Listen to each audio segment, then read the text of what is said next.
Let Century Management Solutions get you to your next medical appointment. They specialize in non-emergency medical transportation, connecting patients to care, safety, reliability, and on time. Their advanced technology platform seamlessly coordinates patients, healthcare providers, insurers, and transportation partners all in one powerful network. With over 200 trusted transportation providers, they deliver scalable solutions backed by real-time tracking and complete transparency. Go to SENTRYMS.com.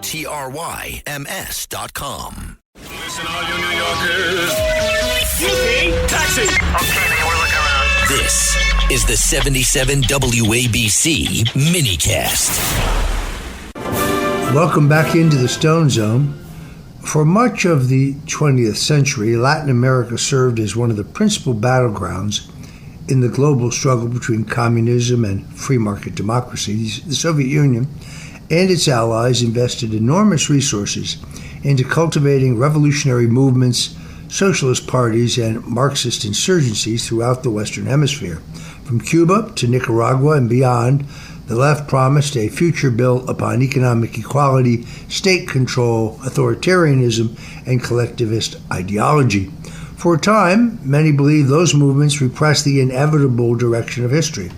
Political leaders, academics, journalists, and activists throughout the region embraced socialist theories and revolutionary rhetoric. The collapse of the Soviet Union slowed that momentum, but it did not eliminate it. In the decades that followed, a new generation of left-wing governments emerged across Latin America under what became known as the Pink Tide. Today, however, a remarkable political transformation is underway. Across the region, voters are increasingly turning away from socialist and progressive governments in favor of conservative, nationalist, and free market alternatives. The shift reflects growing frustration with crime, corruption, inflation, economic stagnation, and governments that have failed to deliver on decades of promises. Nowhere has this been a greater example of reversal than in Argentina. Long regarded as one of the most economically troubled nations in South America, despite its vast natural wealth and human capital, Argentina was once the wealthiest and most cosmopolitan country and city, Buenos Aires, in South America. But years of Peronism and statist government had destroyed the Argentine economy and their quality of life. Argentina endured years of soaring inflation, fiscal instability, and declining public confidence. Facing a mounting economic hardship, voters turned to a very unlikely candidate, a good friend of mine actually, Javier Milei, a self-described libertarian and a fierce critic of government expansion. Milei's election represented far more than a routine change in political leadership. It reflected a broader rejection of the policies that many Argentines believe contributed to their nation's prolonged economic decline. His promises of deregulation, reduced government spending, and economic liberalization resonated with average voters who had grown wary of inflation, high prices, and diminishing living standards, particularly in the cost of housing. A similar political struggle is now unfolding in Colombia, one of the most important nations in the Western Hemisphere. Colombia is currently governed by President Gustavo Petro, the government's first left-wing president, who is, fortunately, constitutionally prohibited from seeking another term. His administration pursued an ambitious progressive agenda focused on wealth redistribution, environmental reforms, negotiations with armed radical groups, and expanded government programs. While Petro retained a loyal base of support, his presidency was becoming increasingly controversial, with concerns about public security, economic performance, healthcare reform, and rising political polarization. The Colombian presidential election had become, last Sunday, a bit of a referendum on the future direction of the country. The candidate representing continuity with Petro's movement is Senator Ivan Cepeda, a longtime left-wing activist and close ally of the current administration. Cepeda has pledged to continue many of Petro's policies, including expanding social programs, greater government involvement in the economy, further land redistribution initiatives, and a continuation of negotiation with armed radical groups. Opposing him and coming out of nowhere was an outsider named Abelardo de la Espriella, a conservative lawyer and political outsider who, in just 3 weeks, surged from relatively obscurity to becoming the leading candidate in the race. In the first round, he got 45% of the vote. It takes 50% to avoid a runoff. De la Espriella has campaigned on restoring public order, strengthening law enforcement, confronting criminal organizations, rebuilding relations with the United States, and reversing many of the policies associated with the Petro administration. His rise has drawn comparisons to both Milei of Argentina and Nayib Bukele, another friend of mine, in El Salvador.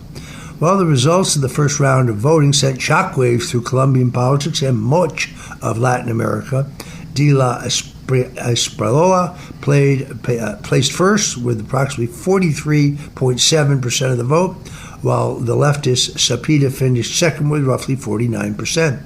The outcome, of course, would force a runoff election and demonstrated that a substantial portion of Colombia's voters are prepared to move in a more conservative direction. Of course, immediately, President Petro began to question the vote count, saying that it was somehow corrupted or that it in other ways was not on the level. But my good friend, Senator Bernie Moreno of Ohio, had been sent there as an observer for the election, and he certifies the election was clean, fair, and honest.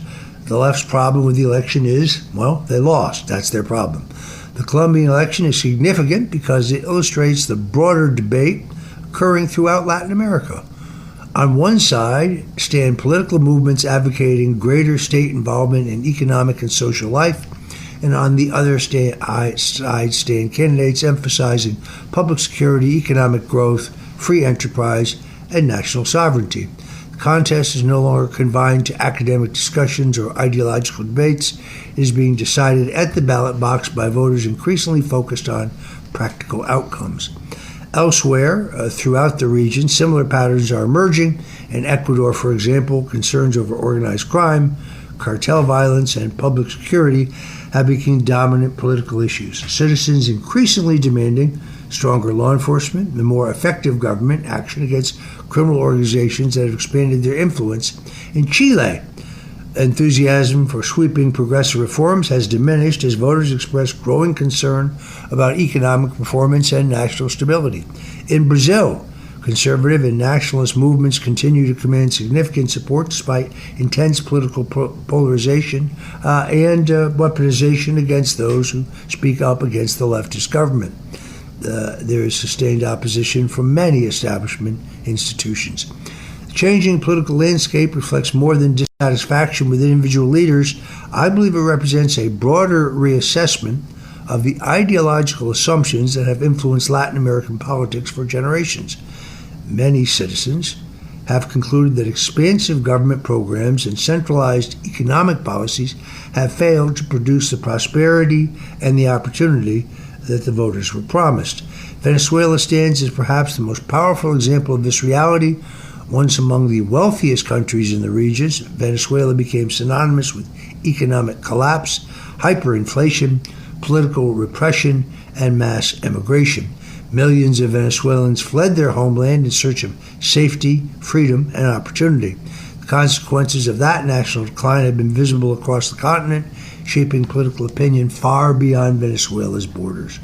For many Latin American voters, these developments are not just abstract political theories, these are lived experiences.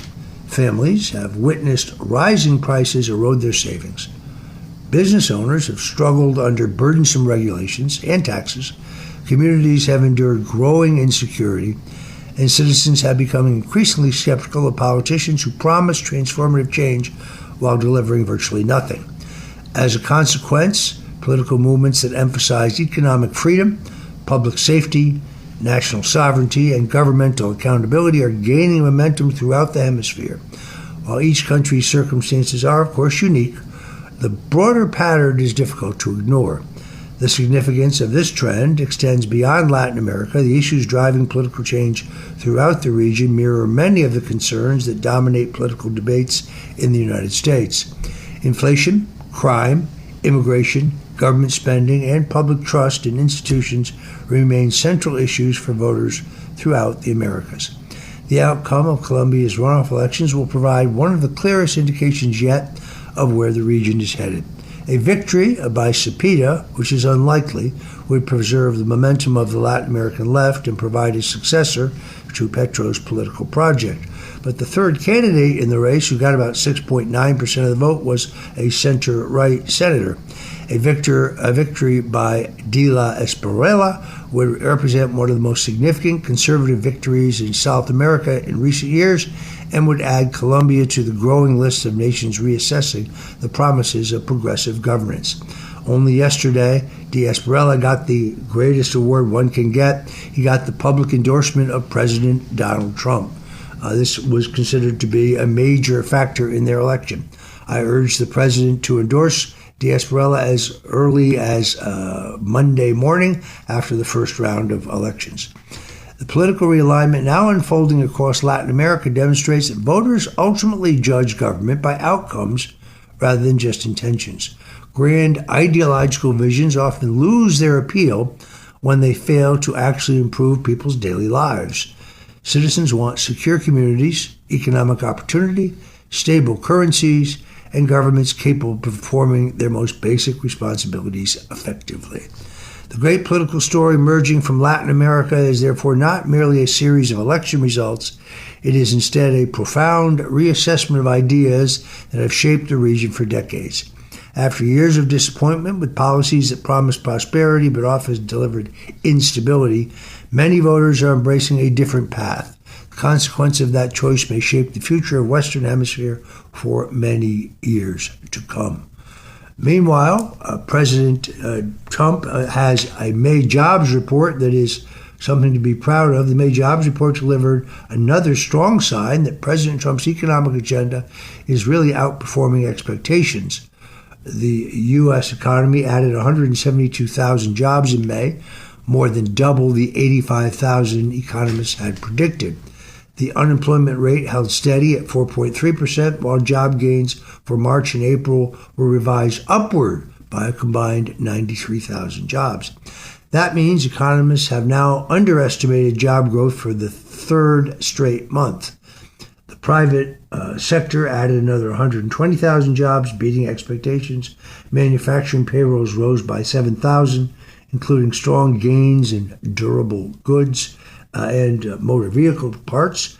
Mining, which includes oil and natural gas drilling, added another 4,000 jobs, while construction added another 17,000 jobs. The service economy also grew, led by 70,000 new jobs in leisure, hospitality, and nearly 48,000 in healthcare and social assistance. I think it was the late, great New York U.S. Senator Daniel Patrick Moynihan who said that his political platform was jobs, jobs, jobs. Well, President Trump is delivering. At the same time, the federal workforce continues to shrink under Trump's push for privatization of the economy. Federal payrolls are down almost 31,000 from a year ago and 346,000 down from their October 2024 peak. State governments also shed workers in May. Wages continued to rise, with average hourly earnings up by 3.4% over the past year. So it's clear under President Trump's America First policies that the economy is adding jobs, the private sector is leading, wages are growing, and America's bloating bureaucracy is being reduced. After years of immigration-driven labor growth, the Trump economy is showing America can create solid job gains while putting citizens, workers, and private enterprise first. President Trump is delivering on these economic policies, and that bodes well for Republican chances in the midterms. Those who are already throwing the towel on the midterms or predicting disaster know very little about American politics. In politics, a week is a lifetime, and our politics remain extraordinarily volatile. So you heard it here, and you heard it here first. I predict that the Republicans will gain House seats in both the House and the Senate based on the fact that we have a record to run on and a program to run on, and the Democrats have one simple concept to run on: their hatred for President Donald J. Trump. I'm Roger Stone. You're listening to Stone Zone. Don't go away, because when we come back, we'll have more politics for you on the other side.